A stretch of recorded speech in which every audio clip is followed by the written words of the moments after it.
आज के मेहमान गौरव बिस्सा है, इनक्रेड सिक्योरिटीज़ के वाइस प्रेसिडेंट। गौरव के पास चलने से पहले एक नज़र बाजार पे डालनी चाहिए। निफ्टी बिल्कुल फ्लैट है, निचले स्तरों से बहुत अच्छी रिकवरी देखने को मिली है और बैंक निफ्टी लेकिन अभी भी रेड में है। उम्मीद करेंगे कि ये भी रिकवर है। एडवांस डिक्लाइन बहुत फेवरेबल है, बहुत ही फेवरेबल है। 1800 के सामने 950 से ज़्यादा शेयर्स कमज़ोरी वाले हैं, लेकिन काफ़ी मजबूत इस समय दिख रहा है मिड कैप इंडेक्स जो सबसे ज़्यादा तेज़ी दिखा रहा है। गौरव जी नमस्कार। और कई दिन से लगातार ऊपर जाके फिर एक जगह पे ये अटक जाता है निफ्टी और बैंक निफ्टी, क्यों अटकता है और कब टूटेगा ये ऊपर का स्तर? Good morning Neeraj ji. देखिए, क्यों का तो जवाब मैं नहीं दे पाऊंगा क्योंकि काफी सारे फैक्टर्स आप देख सकते हैं। यूएस मार्केट्स में अगर आप देखेंगे तो ओवरऑल वहां पे भी आपको ज्यादा तगड़ा मूव देखने नहीं मिलेगा। कल एक थोड़ा करेक्शन थोड़ा बहुत देखने मिला, बट ओवरऑल अगर आप देखेंगे तो एक 10-15 से एक रेंज में ही था। निफ्टी ने एक अच्छी उछाल ऑलरेडी दिखा दी है। तो एक रीजन ये है कि जो पुश है ग्लोबल मार्केट से फिलहाल वो नहीं आ रहा है, स्पेशली यूएस मार्केट से। दूसरा, बैंक निफ्टी अगर आप देखेंगे तो यहाँ पे जो एक लाइफ टाइम हाई बनने की कोशिश की थी उसको फिलहाल उसके नीचे ही ट्रेड कर रहे हैं। तो वहां पे थोड़ी सी दिक्कतें आपको आ रही है कि मैं ये नहीं कहूँगा वीक है, बट एक क्लोज अगर 44-200 टाइप्स में मिलती है तो 1000 पॉइंट एक अपसाइड आपको देखने मिल सकती है। तो आपकी जो निफ्टी है वो भी 18,500-600 के करीब चली जाएगी। तो यहाँ पे स्ट्रक्चर खराब नहीं है, लेकिन एक जो पुश चाहिए वो पुश जो है वो थोड़ा इंतजार कर रहा है। अगर आप ये भी देख सकते हैं कि यूएस में जो डेट सीलिंग की बातें चल रही है, शायद उसके लिए वहां पे भी लोग जो है वो एंटिसिपेशन कर रहे हैं कि क्या होगा, उसके बाद में एक्शन लेंगे। और वही स्पिल आपको यहाँ पे देखने मिल रहा है। एफआईएस के अगर आंकड़े देखेंगे तो सेल नहीं है, लेकिन अग्रेसिव जो बाइंग थी वो भी थोड़ी रुकी हुई है। तो मेलो डाउन हो चुका है उनके डेटा में भी। तो यहाँ पे ये कुछ जो है 2-3 रीजन हो सकते हैं कि जो टाइम करेक्शन निफ्टी में आ रहा है वो हमको देखने मिल रहा है। ओके, ये थोड़े से हर्डल है। अच्छा, बहुत सारे शेयर्स पे गौरव उतार चढ़ाव और ऊपर नीचे के मूव्स देखने को मिल रहे हैं। बायोकॉन पे आपकी राय लेना चाहता हूँ। नतीजों के बाद स्टॉक में एक बढ़िया मूव है और डिक्सन टेक्नोलॉजीज में भी 7% का मूव है। दोनों पे राय दीजिए। देखिए, बायोकॉन की अगर बात की तो एक अच्छा करेक्शन हमको देखने में मिला था जब स्टॉक के अंदर। अभी यहाँ पे अगर आप देखें तो एक छोटा सा ब्रेकआउट आपको देखने मिलेगा। अगर आज की क्लोजिंग 250 की अगर होती है तो यहाँ से का जो मूव है ये 260-65 के करीब 70 के करीब भी वो जा सकता है। तो मैं यहाँ पे अग्रेसिवली बुलिश नहीं, लेकिन अगर आज का सस्टेन हो जाता है सेकंड हाफ तक, अगर 250 के पास सस्टेन होता है तो आप बाय कर सकते हैं। जहाँ पर 10 रुपए का स्टॉप लॉस होगा, 15-20 रुपए का टारगेट होगा, इस तरह से आप एक बार उसको प्ले कर सकते हैं। रही बात डिक्सन टेक्नोलॉजीज की, तो यहाँ पे कल एक अच्छा ब्रेकआउट हमको देखने मिला था। उसका रीटेस्ट हुआ था, तो हमने अपने क्लाइंट्स को भी डिस्क्लेमर दिलवाया था कि आप यहाँ पे कर सकते हैं बाय वगैरह। यहाँ पे अब ऑलरेडी मोमेंटम आ चुका है। कल हमने जो दिला था 3,200 के आसपास था, आज वहां से ऑलमोस्ट 10% अपसाइड देखने मिल रही है। तो मैं वहां पे उतना ज्यादा अभी फिलहाल कहा जाए तो मैं इतना नहीं रखूंगा। अगर किसी के पास है तो प्राइमली आप थोड़ा और प्रॉफिट बुक कीजिए और ट्रेल स्टॉप लॉस करते रहिए। फ्रेश एंट्री बिल्कुल अवॉइड कीजिए। ओके, नतीजों से पहले भी बहुत चला था और नतीजों के बाद भी बहुत बढ़िया रैली बनी है डिक्सन टेक्नोलॉजीज़ में। चलिए अब सवाल लेते हैं। अशोक कुमार मोदी जी हमारे साथ जुड़ रहे हैं हैदराबाद से। अशोक जी बताइए क्या हाँ जी। सवाल है जी। हाँ सर, ये मेरे पास बाटा के 20 शेयर है। हम्म 1957 में लिया था। क्या इरादा है अब? काफ़ी नीचे है। हाँ, काफी नीचे और काफी दिन हो गए इसको, 7-8 महीने हो गए।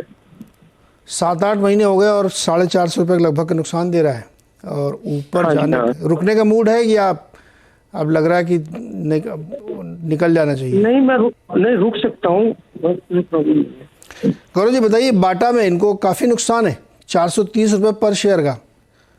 क्या होगी इनके लिए स्ट्रेटजी? देखिए, काफी अंडर परफॉर्मेंस हमको देखने मिला है और यहाँ पे एक बुलिश हार्मोनिक बनाने के बाद में भी वीकली चार्ट्स पे इतना मोमेंटम नहीं देखने मिला है। तो मुझे लगता है यहाँ से करेक्शन बहुत ज्यादा भी आपको देखने नहीं मिलेगा, लेकिन टाइम करेक्शन जो है, जो आप कह रहे हैं काफी समय हो गया चल नहीं रहा है, वो जो चीजें थोड़ी और यहाँ पे आ सकती है। लो बीटा है तो पुश आपको मिलेगा नहीं, लेकिन मुझे यहाँ से बड़ा करेक्शन नजर नहीं आ रहा है। आप बने रह सकते हैं, बट आपको यह है कि आपको 1.5-2 साल का नजरिया रखना पड़ेगा। ओके, ये नज़रिया रखिए। इस बीच एक खबर है, दीपक नाइट्राइट की सब्सिडरी दीपक केमिकल टेक्नोलॉजीज़ ने गुजरात सरकार के साथ एक करार किया है जहां पे अगले कुछ सालों में 5,000 करोड़ का निवेश करेंगे। स्टॉक करीब करीब 2-3 रुपए ऊपर है। अगला सवाल है नीरव गोहिल जामनगर गुजरात से ही। नीरव जी बताइए क्या सवाल? सर, मेरे पास आरवीएनएल है 118 रुपए में 500 शेयर है। 2-3 महीने का मेरा टाइम पीरियड है। रखने के लिए। गौरव, आरवीएनएल 2-3 मिनट रखना चाहते हैं और ये तो नीचे आ गया बॉस। गौरव जी क्या करना चाहिए? ये तो अभी 130-40 तक गया था मेरे ख्याल में, अभी आ गया नीचे। क्या 2-3 महीने में कुछ बनेगा पैसा इसमें? देखिए, इसको अगर प्ले करना है तो लंबे नजर रखना पड़ेगा। रीजन ये है कि इन्होंने काफी ऊपरी लेवल्स पे लिया है, काफी बढ़ने के बाद में लिया है। तो अब ये जो है कि मिस आउट हो गया और मैं बाय कर लिया, ये उस तरह से नजर आ रहा है। मैं इसकी अगर वीकली चार्ट से अगर देख पा रहा हूँ तो वहां पे एक डार्क क्लाउड कवर हमको देखने मिला था वीकली चार्ट्स पे, और अभी भी उसके नीचे ही ट्रेड कर रहा है पैटर्न। तो पैटर्न एक्टिवेट हो चुका है, एक छोटे से रिवर्सल पैटर्न है। और अगर ये तुरंत उछाल नहीं करता या इसकी अगर क्लोजिंग जो है वो अगर 110 के नीचे आती है तो स्टॉक एक बार आपको 85 तक के लेवल्स पे दिखा सकता है। तो मैं कहूंगा आप बने रहिए इसे, लेकिन आपका नजर जो है कम से कम 1-1.5 साल का रखिए, और बड़े स्विंग्स के लिए इसके इंतजार कीजिए। मतलब आप तैयार रहिए कि अगर बड़ा करेक्शन में अगर आता है तो आपको देखने मिले तो आप पैनिक ना हो, वो आपको रखना पड़ेगा। क्योंकि खरीदारी काफी ज्यादा ऊपर के लेवल्स की है।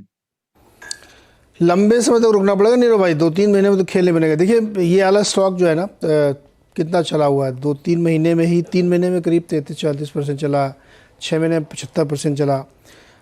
35-30 रुपये वाला स्टॉक 135-40 तक गया। देखिए 3 महीने में 86% है।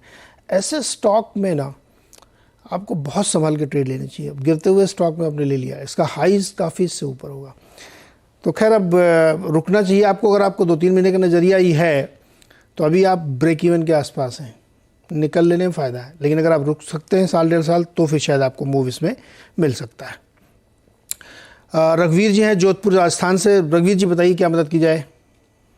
सर मेरे पास 5 ईयर शेयर है जेके पेपर 360 के 360 360 पर जेके पेपर 338 का प्राइस चल रहा है, 22 रुपये का नुकसान। रुकने का इरादा है आपका? महीने का है सर। कितने महीने का?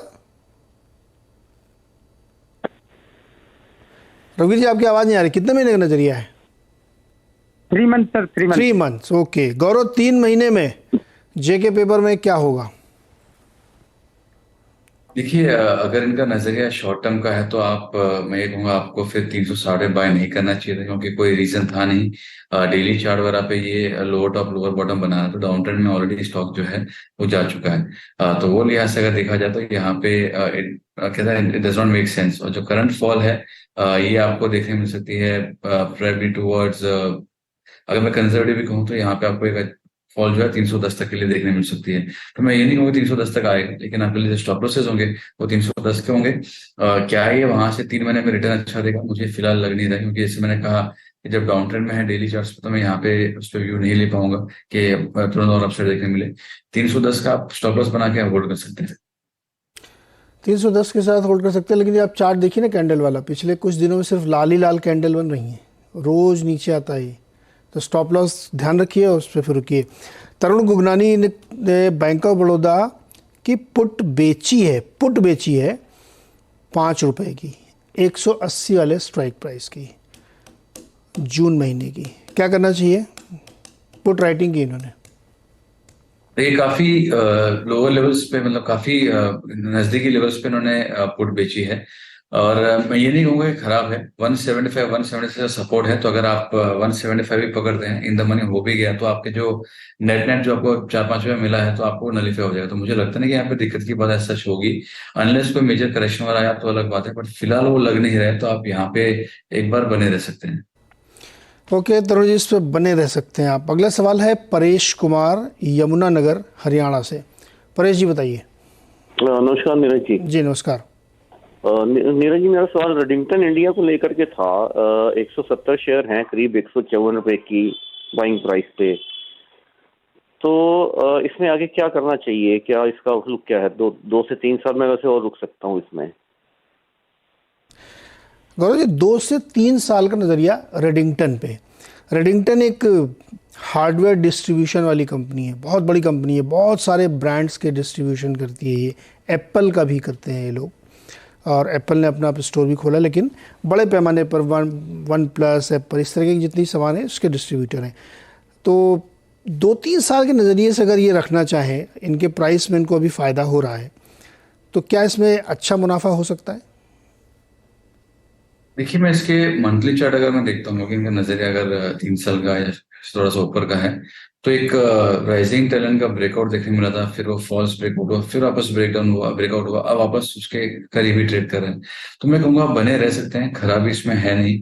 और हायर टॉप्स हायर बॉटम फिलहाल बन रहे हैं, तो यहाँ पे अगर बने रहिए, 3 साल का नजरिया है तो अच्छा है। और एक बार जो मोमेंटम जो है, एक बार इसमें 200 की अगर क्लोजिंग आती है मंथली चार्ट्स पे, तो आपको बहुत तुरंत काफी अच्छा रिटर्न मिल सकता है। जो पेस है वो 200 की मंथली क्लोज के ऊपर आएगा। यहाँ पे स्ट्रक्चर खराब नहीं है, बने रह सकते हैं। स्ट्रक्चर खराब नहीं, इसमें बने रह सकते। एक चीज़ और बताऊं आपको इसमें परेश जी, कि ये उस दौर में आपने लिया जब बहुत सारी बुरी खबरें आ चुकी हैं, तो प्राइस वाइज तो बहुत सारी चीज़ें डिस्काउंटेड हैं इसमें। जैसे रिपोर्ट्स आती हैं तमाम कि हार्डवेयर की सेल्स गिर रही है, कई सारी रिपोर्ट्स आई, हमने डिस्कस भी किया था, और स्टॉक ने वो सारी बुरी खबरों को पचा लिया है। इसलिए आपकी प्राइसिंग तो ठीक है। 2-3 साल में कह रहे हैं गौरव कि रुकना चाहिए इसमें, तो रुक सकते हैं आप। और वैसे भी आपका ट्रेड जो है विनिंग ट्रेड है, इस समय आप फ़ायदे में चल रहे हैं। एक क्वेश्चन और लेते हैं, बिरेशन पॉल का है, और इन्होंने टाइटन पे सवाल चाहा है। 2670 का इसने लो लगाया, उसके बाद 2700। क्या लॉन्ग करें ये जून सीरीज के लिए? देखिए, जब आप फ्यूचर्स में लेते हैं तो आपके लिए टाइम जो है वो काफी इंपॉर्टेंट है। तो अगर मैं फ्यूचर्स में लूंगा तो मैं इसको अवॉइड करूंगा, क्योंकि एक अच्छा खासा हर्डल जो है वो हमको देखने मिल रहा है 2800 के आसपास में। तो मैं ब्रेकआउट्स पे बाइंग करना प्रेफर करूंगा, रादर देन कि यहाँ पे एक रैंडम लेवल पे करूँ। ओके, एक क्विक कॉल लेते हैं। LIC पे 812 रुपये पे किसी ने शेयर ले रखे हैं, आदित्य ने, क्या करना चाहिए इनको? देखिए, सो फार LIC का अगर आप पैटर्न देखेंगे तो लोअर टॉप्स लोअर बॉटम ही बन रहे हैं, लेकिन वीकली चार्ट्स वगैरह पे थोड़ा डाइवर्जेंस हमको देखने मिला है RSI वगैरह के अंदर। तो वो सबसे लग रहा है कि एक मोमेंटम जो है कंटिन्यू हो सकता है। फिलहाल आप बने रह सकते हैं, लेकिन अगेन स्टॉप लॉसेस जो है, जो प्रीवियस स्विंग लो थे जो 530-40 के, वो आपके लिए रहेंगे और आप उसको राइड कर सकते हैं। ओके, तो ये ध्यान रखना चाहिए, LIC में राइड कर सकते हैं। अच्छा गौरव जी, रुकिए जरा, एक मैनेजमेंट से बातचीत करते हैं। चौथी तिमाही में JSW एनर्जी ने मिले जुले और थोड़े से कमज़ोर नतीजे पेश किए हैं। कंपनी का मुनाफा 864 करोड़ से घटकर 272 पे आ गया है। हालांकि आय अनुमान के मुताबिक ही रही है। तो ओवरऑल अगर आप नंबर देखेंगे तो उसमें कई जगहों पे आपको वीकनेस दिखेगी। मार्जिन स्लाइड है, क्या रीजंस थे, इसी को समझने के लिए हम बातचीत करते हैं। और कंपनी के जॉइंट MD प्रशांत जैन जी हमारे साथ हैं। प्रशांत सर नमस्कार, स्वागत है आपका CNBC आवाज़ पर। नंबर थोड़े से कमज़ोर से दिख रहे हैं सर, क्या रीजंस थे? नीरज नमस्कार। नो, आई थिंक हमको वो थोड़ा पर्सपेक्टिव में देखना चाहिए। लास्ट ईयर सेम क्वार्टर के अंदर में हमारे एक वन ऑफ इनकम थी, which is a regulatory true up होने की वजह से आई थी। अगर आप उसको ऑफसेट कर देंगे तो हमारी जो EBITDA है वो करीब 8% ग्रो हुई है। एंड प्रॉफिट आफ्टर टैक्स उसके बावजूद भी कम था, क्योंकि हमारा इस साल हमारा इंटरेस्ट की कॉस्ट बढ़ी है, बट PBT के अंदर में हमारे इस साल भी ग्रोथ है। और अगर आप पूरे साल का भी अगर आप देखेंगे तो हमारी जो EBITDA रही है पिछले साल की, वो सेकंड हाईएस्ट रही है ड्यूरिंग पूरे कंपनी की एग्जिस्टेंस के सामने। इससे पहले 2015 में इतनी EBITDA हमने देखी थी, और लास्ट 8 सालों में ये हाईएस्ट EBITDA है। एंड वही स्थिति प्रॉफिट आफ्टर टैक्स की भी है। लास्ट ईयर के मुकाबले हमारा प्रॉफिट आफ्टर टैक्स करीब 15% बढ़ा है, अगर हम वन ऑफ इनकम को हटा दें। तो इसके अंदर में कोई किसी भी तरह की परफॉर्मेंस में कमी नहीं रही है। हमारा पूरे साल की जनरेशन भी 6% बढ़ी है, लॉन्ग टर्म जनरेशन करीब 9% बढ़ी है, और कंपनी की ग्रोथ भी बढ़ी है, करीब 44% हमारी कैपेसिटी ग्रो हो गई है। सर बहुत ही अनइवन सा ट्रेजेक्ट्री है मार्जिन की। दूसरा, कोयले की इंटरनेशनल प्राइसेस देखिए काफ़ी नीचे आए हैं, तो वो शिकायत नहीं कर सकते आप। फिर भी आप कह रहे हैं कि वन ऑफ एक रेगुलेटरी इशू की वजह से ये हमको नंबर दिख रहे हैं, लेकिन बहुत अनइवन से नंबर दिख रहे हैं। देखिए नीरज, हमारे जो बिजनेस के अंदर में क्वार्टरली परफॉर्मेंसेस और ये सब अनइवन ही दिखेंगे, क्योंकि अगर आप देखेंगे हमारा करीब 30% कैपेसिटी हमारी हाइड्रो बिजनेस से आती है, जिसकी 80% जो इनकम होती है वो केवल जून और सितंबर क्वार्टर में होती है, और बाकी 6 महीनों में हमारी जनरेशन नहीं होती है। दूसरा कारण ये है कि हम बहुत कंजर्वेटिव अकाउंटिंग करते हैं, तो हमारा कोई भी डिस्प्यूटेड और रेगुलेटरी जो रिसीवेबल होता है वो हम केवल ऑन रिसिप्ट ही रिकॉग्नाइज करते हैं अपने अकाउंटिंग पॉलिसीज के अंदर में। तो इसकी वजह से जब भी हमारे को कोई रेगुलेटरी अप्रूवल हमारे फेवर में आ जाता है तो हम उस इनकम को अपने इनकम में रिकॉग्नाइज कर लेते हैं। लेकिन अगर आपको देखना है हमारी जो बैलेंस शीट में ग्रोथ और उसकी ऑपरेटिंग इनकम की ग्रोथ, जनरेशन की ग्रोथ और पीबीटी एंड पैट की ग्रोथ, वो आपको कंसिस्टेंटली मिलेगी। But quarter on quarter these lumpy observations वो आती रहेंगी, क्योंकि हम लोग थोड़ा कंजर्वेटिव अकाउंटिंग पॉलिसी को फॉलो करते हैं। सर, प्राइसिंग और कंजम्पशन पैटर्न, इस पे हमें आपसे जानकारी चाहिए। नीरज, देखिए लास्ट ईयर हमारा पावर कंट्री का जो ग्रोथ हुई है, डिमांड, वो 9.5% की हुई है और 2022 में ये 8.5% की थी। ये पिछले 30 साल में हाईएस्ट पावर कंजम्पशन ग्रोथ थी जो पिछले साल हमको देखने को मिली। करंट फाइनेंशियल ईयर के अंदर में 2 महीने बड़े खराब रहे हैं पावर डिमांड के लिए, क्योंकि पूरे देश में स्पॉरेडिक रेन्स हुई हैं, उसकी वजह से डिमांड में गिरावट हुई है। लेकिन अभी वापस डिमांड में ग्रोथ शुरू हो चुकी है और उसकी वजह से पावर के प्राइसेस भी बढ़ रहे हैं। इंटरनेशनल थर्मल कोल के प्राइसेस, जैसा आपने अभी टच किया था, वो काफी नीचे आ गए हैं। पिछले क्वार्टर में करीब $138 पर टन का थर्मल कोल का प्राइस था, जो कि 2022 के वर्ष के मुकाबले 47% डाउन था। वहां से भी अप्रैल और मई महीने में कोल के प्राइसेस बहुत नीचे आ चुके हैं। अभी $102 6000 किलो कैलोरी के कोल का प्राइस चल रहा है। और अगर हम सीवी एडजस्टेड 4800 किलो कैलोरी का कोल लेते हैं तो वो $92 का है। तो आई थिंक ये आने वाले समय में पावर के जो फ्यूल प्राइस है वो नीचे आएंगे, जो भी imported coal based power plant है, और थर्मल पावर की डिमांड भी बढ़ेगी। एंड तीसरा, पावर की डिमांड इस साल करीब 6 से 7.5%। पावर प्राइसिंग और टैरिफ क्यों इतनी ऊपर है, कंज्यूमर ही जानना चाहता है। तो देखिए, पावर के जो टैरिफ है वो कंट्री के अंदर में रेगुलेटेड टैरिफ है, और जो मर्चेंट के अंदर में जो टैरिफ आप देखते हैं वो केवल 4% कंट्री की डिमांड का क्वांटम है। तो करीब 200 मिलियन यूनिट रोज की ट्रेडिंग होती है पावर एक्सचेंज में, जो कि केवल 4% पूरी कंट्री की पावर डिमांड को दर्शाता है। तो आप मर्चेंट के टैरिफ से आप पावर के टैरिफ को कंपेयर मत करिए। पावर का टैरिफ कंट्री में जो चेंज होता है वो केवल कोल इंडिया के प्राइसेस और इन्फ्लेशन और ट्रांसपोर्टेशन कॉस्ट की वजह से चेंज होता है, अदरवाइज किसी और रीजन से चेंज नहीं होता। तो पावर का टैरिफ कंज्यूमर का करीब 3% 2.5% हर साल इन्फ्लेशन की वजह से बढ़ेगा, अदरवाइज उनके ऊपर में कोई इम्पैक्ट नहीं होगा। लेकिन जो मर्चेंट में जो वॉल्यूम ट्रेड होगा वो डिमांड एंड सप्लाई की वजह से डिफरेंशिएशन होगा, और उसका इम्पैक्ट केवल जनरेटर की प्रॉफिटेबिलिटी पर पड़ता है। तो हम जैसे जनरेटर जिनकी कुछ ओपन कैपेसिटी है, उनकी प्रॉफिटेबिलिटी ये मर्चेंट टैरिफ के ऊपर डिपेंड करती है, बट कंज्यूमर के लिए नहीं होती। तो मर्चेंट का क्या प्राइसिंग का इस समय सिनेरियो चल रहा है, क्या स्थिति बन रही है? तो अभी इस साल प्रशांत, इससे पहले कि आप कितना इंपोर्टेड कोल यूज करते हैं? तो हमारा जितना भी जो कैपेसिटी है, करीब हमारी 2000 मेगावाट कैपेसिटी इंपोर्टेड कोल के बेसिस पे है, जिसके अंदर में करीब हम 5.5 से 6 मिलियन कोल यूज करते हैं साल का। और इसमें हमारी जो कैपेसिटी है, पार्ट कैपेसिटी हमारी पीपीए टाइड अप है, जिसके अंदर में हमारा फ्यूल लिस्ट जो पूरा है पास थ्रू है, और हमारी करीब 650-700 मेगावाट कैपेसिटी ओपन है, जो कि हम मर्चेंट मार्केट में बेचते हैं।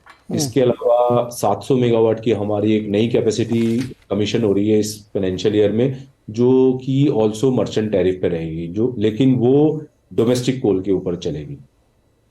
तो ये अभी जो मर्चेंट टैरिफ है, मर्चेंट प्राइसिंग है, ये नीचे की तरफ जाएगी? और नहीं, ये ऊपर ही रहेंगे।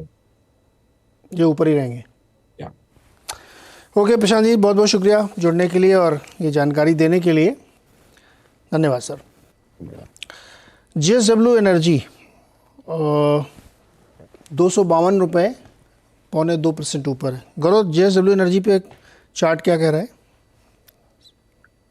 देखिए, अगर आप इसके ओवरऑल अगर चार्ट देखें तो एक रेंज में ही हमको देखने मिला था ये, और यहाँ से बड़े एक्शन की अगर बात की जाए तो वहां पे मुझे वो फिलहाल नजर नहीं आ रहा है। एक technical bounce back sort of आप यहाँ पे देख सकते हैं। ओवरऑल मेरा जो रुझान है वो एक रेंज बाउंड ही रहेगा, तो मैं यहाँ पे बाइंग या एग्जिट की सलाह नहीं दूंगा।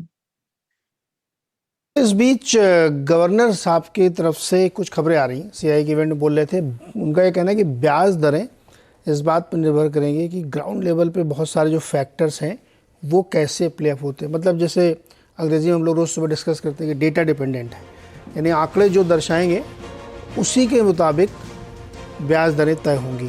तो CI का जो एनुअल कॉन्फ्रेंस चल रही उसमें शक्तिकांत जी बोल रहे हैं और वो कह रहे हैं कि IMF ने जो ग्रोथ में थोड़ा धीमापन का अनुमान जताया है उसको हम अंडर कंसिडरेशन रखेंगे, और उतार चढ़ाव अपहीवल फाइनेंशियल मार्केट में चल रहा है, ये बात उन्होंने पहले भी कर दी। लेकिन जो सबसे इम्पोर्टेंट है कि ब्याज दरें जो उन्होंने एक पॉज लिया था, क्या ये एक ट्रेंड बनेगा, ये इस बात पर निर्भर करेगा कि ग्राउंड में रिपोर्ट कैसे आ रही, डेटा कैसे आ रहे हैं, फैक्टर्स कैसे हैं। क्योंकि ग्राउंड की जो इन्फ्लेशन है और जो नंबर के इन्फ्लेशन है उसमें कई बार बड़ा डिस्क्रिपेंसी या अंतर होता है कि जब आप घर से बाहर निकलते हो तो आपको महंगाई का एहसास होता है, लेकिन जब आप महीने के नंबर देखते हो तो 4.7 निकलता है, तो आपको समझ में नहीं आता कि ये उधर गिर रही इधर कैसे बढ़ी हुई है।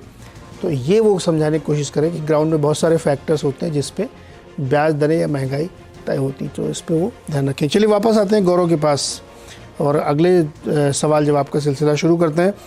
गौरव, L&T फाइनेंस होल्डिंग में आज 4-4.5% की तेज़ी है, कोई ट्रेड बनता है क्या इसमें? देखिए, इसका एक अच्छा खासा हर्डल जो था वो एक 100 रुपये के आसपास का था। उसके पहले ये ट्रायंगल ब्रेकआउट दे चुका है, तो मैं समझता हूँ यहाँ पे अगर किसी को लेना है तो आप 97 के स्टॉप लॉस से बाय कर सकते हैं, और ये अगर सस्टेन होता है तो आपको एक बार के लिए जो प्रीवियस स्विंग आए थे 110 के, वहां पे जा सकता है, तो यहाँ पे बाय किया जा सकता है। ओके, SK शर्मा जी भीलवाड़ा से जुड़ रहे हैं हमारे साथ। शर्मा जी बताइए क्या सवाल है? नमस्कार जी साहब, मेरे पास NRB बेरिंग के 100 शेयर है 142 की रेट पे।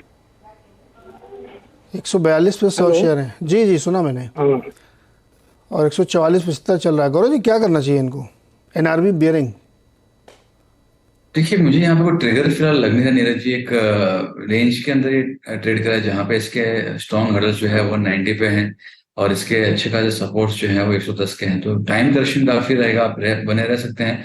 बट यहाँ से कब मोमेंटम आना चालू होगा बोलना काफी मुश्किल है। ये पिछले 2 साल से एक नैरो रेंज में ट्रेड कर रहा है और ये रेंज जो है कंटिन्यू रहेगी। रेंज कंटिन्यू, तो इनको निकल जाना चाहिए क्या फिर? देखिए, मैं तो जनरली बिलीव यही करता हूँ कि अगर कोई रेंज में स्टॉक है तो उसमें से निकाल के आप किसी और में चले जाइए। बट काफी बार ये होता है कि लोग आइदर लॉस में निकालना नहीं चाहते हैं या उसमें इतना समय दे दिया होता है कि उनको निकालने का उतना मन करता नहीं कि मैं इतना साल रखा है तो और मैं रख लूँ। बट ओवरऑल अगर आपका स्टॉक रेंज में है तो आपको बहुत दिक्कतें देने के बाद में ही चलेगा। ओके, सीमेंस का स्टॉक दिखाइए, स्पाइक आया है, कई दिनों तक गिरा स्टॉक। जब इन्होंने अपना वो बिजनेस जर्मन यूनिट को बेचने की बात कही थी उसके बाद स्टॉक 2 दिन लगातार गिरा, आज थोड़ा सा ऊपर आया है। मौका है क्या फिर से बेचने का गौरव? नहीं, देखिए, काफी गिरने के बाद में स्टॉक जो है एक अच्छे सपोर्ट पे आके राइजिंग ट्रेंड लाइन जो थी उसका सपोर्ट पकड़ के स्टॉक ऊपर गया है, तो यहाँ पे फ्रेश बिक वाली मैं राय नहीं दूंगा। शायद यहाँ से ऊपर जाके थोड़ा सा अटक जरूर जाए, कंसोलिडेशन टाइम में दिखा दे, बट मुझे यहाँ से बड़ा प्राइस करेक्शन लग नहीं रहा है। बड़ा प्राइस करेक्शन नहीं है इसलिए इसमें बेचने की राय नहीं होगी। वेदांता के 500 शेयर है प्रभात सिंह के पास, 270 की खरीद पे है और मैं इसमें 20 साल तक बाइंग करना चाहता हूं। गौरव जी सुना आपने? जी, मैंने सुना है। देखिए, 20 साल के लिए तो मैं नहीं राय दे पाऊंगा। ओवरऑल अगर आप स्ट्रक्चर देखेंगे तो एक अच्छे ट्रेंड में था ये पिछले 2-3 साल से, और 350 की अगर मंथली क्लोज आती है तो एक बड़े ब्रेकआउट से आपको देखने मिलेंगे, तो आप यहाँ पे बने रह सकते हैं। बट अगेन मैं जो प्रदर्शन दे पाऊंगा 1 साल का, 1.5 साल का, 2 साल का दे पाऊंगा, मैं 20 साल के लिए इसमें राय नहीं दे पाऊंगा। ओके गौरव, बहुत बहुत शुक्रिया जुड़ने के लिए और बहुत सारी दर्शकों की मदद करने के लिए। Thank you. सुमित जी जुड़ चुके हैं, प्रमोटर खुश हो गए सुन के। 20 साल का भरोसा है कंपनी का भरोसा नहीं। मैं एक चीज़ पूछना चाह रहा था आपसे, इस पे पूछूंगा कि present performance is guarantee of future performance, क्या ये बात सच है? नो। तो वेदांता तो प्रेजेंट परफॉर्मेंस शानदार है, तो क्या फ्यूचर परफॉर्मेंस रहेगा ऐसा? नहीं, इस बात की गारंटी इसलिए क्योंकि बहुत सारे economic factor, disruption, black sworn, ये सब होते हैं, इसलिए आप थोड़ा सा प्रोडिक्ट कर सकते हैं 1 साल 2 साल की। क्योंकि मान लीजिए आपने 1 साल 2 साल का प्रोडिक्शन किया आपने, तो बिगड़ते बिगड़ते थोड़ा ही बिगड़ेगा, लेकिन 20 साल में नहीं। ऑयल एंड गैस को आप ट्रैक करते हो सालों से, जब ऑयल एंड गैस का मैं 10 साल आगे बता सकता हूँ। हाँ, तो केन इंडिया इनके पास है और बहुत कैश जनरेटिंग बिजनेस है। हिंदुस्तान जिंक का बहुत स्ट्रॉन्ग कैश था जो खत्म हो चुका अब ऑलमोस्ट, तो वो कैश था तब तक तो बढ़िया डिविडेंड चल रहा है। तो क्या आगे भी ये सिचुएशन है? क्योंकि वेदांता, बहुत कम लोग ये बात जानते हैं कि एक ज़माने में 32,000 रुपये का शेयर होता था, फिर वो स्प्लिट हुआ एडजस्टमेंट के बाद, वो स्टरलाइट था, और बनाते बनाते मर्जर डीमर्जर के बाद ये सिचुएशन सेसागुआ आ गया था। वो सेसागुआ होता था जब झुनझुनवाला साहब इसके अंदर थे। सो इस तरह की सिचुएशन के बाद आज इसका ये दाम है। तो क्या वो सिचुएशन दिखेगी दोबारा? नहीं, 20 साल का प्रेडिक्शन नहीं ले सकते हैं इसके। देखिए, जो मेटल्स हैं उनका भी कोई सब्स्टिट्यूट नहीं है, इसलिए वो लगातार चल रहे हैं और एकदम कैश काऊ है, बहुत पैसा उसमें से बनता है। जहाँ तक केन की बात है जो इसके अंदर समाहित है, देखिए धीरे धीरे दुनिया से फॉसिल फ्यूल कम हो रहा है, इसकी कोई मतलब इसमें डाउट आपको करना ही नहीं चाहिए 1% भी। समय का फेर हो सकता है कि कहीं 5 साल लगे, कहीं 8 साल लगे, लेकिन फॉसिल फ्यूल मतलब पेट्रोल, डीजल, कच्चा तेल, कोयला, ये जो पोल्यूटिंग एनर्जी सोर्सेज हैं, ये धीरे धीरे फेज आउट होंगे और क्लीन एनर्जी की तरफ बढ़ेंगे। तो इसलिए उस किसी भी ऑयल कंपनी के लिए अगले 20 साल का प्रेडिक्शन करना। और लास्टली क्या गारंटी कि 20 साल तक ये रहेगा, डीलिस्ट नहीं होगा? हाँ, ये तो कर चुका है पहले। एग्जैक्टली, मैंने कहा ना बहुत सारे फैक्टर थे, 20 साल का तो प्रेडिक्शन। खैर, लेकिन ये अच्छा डिस्कशन पॉइंट है कि वेदांता 20 साल के लिए रखने लायक है या नहीं, और जिस तरह कैश जनरेट कर रही थी। फॉर दैट मैटर कोई कंपनी के लिए 20 साल का, मतलब हम लोग जनरली बोलते हैं 20 ईयर्स तक रोज SIP करते रहो, बट आपको हर साल देखना भी पड़ेगा, हर 6 महीने में देखना पड़ता है, साल भी छोड़ दीजिए। डिसरप्शन बहुत भयानक है। प्लस आपके केस में आप होता है ना कि आप बढ़ रहे हो, आपने अपनी पर्सनल ग्रोथ भी देख रहे हो, इतनी बढ़िया हो रही है, लेकिन आप हर 6 महीने अपने आप को तो रिव्यू करते हो ना कि मेरी हेल्थ कैसी है, मेरी फिजिकल चेकअप क्या होता है, सब कुछ होता है। वैसे ही आप स्टॉक को भी चेकअप करोगे, उसमें क्या। खैर, ये डिस्कशन बहुत लंबे लंबे चलते हैं, इन पे हम आराम से आगे बात करेंगे, लेकिन अभी एक ब्रेक का वक्त है और ब्रेक के उस पार 3 खिलाड़ी हमारे साथ मौजूद हैं, उनसे हम बातचीत करेंगे खिलाड़ी नंबर 1 में।